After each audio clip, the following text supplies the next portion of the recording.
அறிக்கையிலிருந்து பாசத்துக்குரிய ரஜினி சார் அவர்களுக்கு நான் பதிவு பண்ணக்கூடியது. அப்படி உங்களுக்கு நான் சொல்ல வேண்டிய நோக்கம் வேறு. உங்களுக்கு வருத்தம் ஏற்பட்டிருந்தால் என்னுடைய வருத்தத்தையும் என்னுடைய மன்னிப்பையும் பகிரமாக நான் கேட்டுக்கொள்கிறேன்.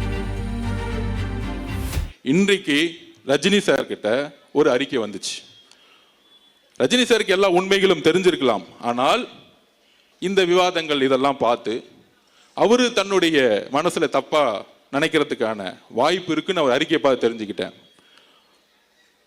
எங்களுடைய பாசத்துக்குரிய ரஜினி சார் அவர்களே, எங்களுடைய தலைவருக்கும் நீங்கள் தலைவர் அப்படின்னு அசோகன் சொன்னார். எங்களுடைய தலைவருடைய நிலைப்பாடும் தான் எங்களுடைய நிலைப்பாடும். அப்ப இந்த சூழ்ச்சிகளுக்கெல்லாம் ஏன் நடந்துச்சுன்னு சொல்லக்கூடிய இடத்துல நான் இருக்கிறேன். தூத்துக்குடியோடைய என்னுடைய தங்கை கற்பழிக்கப்பட்டு இன்னைக்கு வந்து செத்து போய் 6 நாள் ஆகியும் அவனுடைய குடும்பம் இன்னைக்கு நட்டோட்ல நின்றுட்டு இருக்கு. இதை திசை திருப்பதுக்கு தான் இந்த பிரச்சாரம். இந்த திசை திருப்புல இருந்து இதுக்கான விஷயத்தை நான் பதிவு பண்ணணும்னு நினைச்சேன். அதான் இன்னைக்கு பதிவு பண்ணேன். இந்த கடிதத்தில், இந்த அறிக்கையிலிருந்து பாசத்துக்குரிய ரஜினி சார் அவர்களுக்கு நான் பதிவு பண்ணக்கூடியது. அப்படி உங்களுக்கு நான் சொல்ல வேண்டிய நோக்கம் வேறு.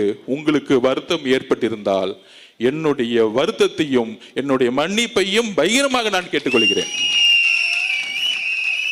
ஏனென்றால் என்னுடன் நீங்கள் வயதில் மூத்தவர். அதற்கான தார்மீக கடமை இருக்குது. நான் வேற யாருக்கும் பதில் கொடுக்கறதுக்கு நான் இங்க வரல. அவருடைய அறிக்கையை படித்தேன். அவருக்கு ஒரு உணர்வு ஏற்பட்டிருக்குது. அந்த உணர்வுக்கு நான் மரியாதை கொடுக்கிறேன்.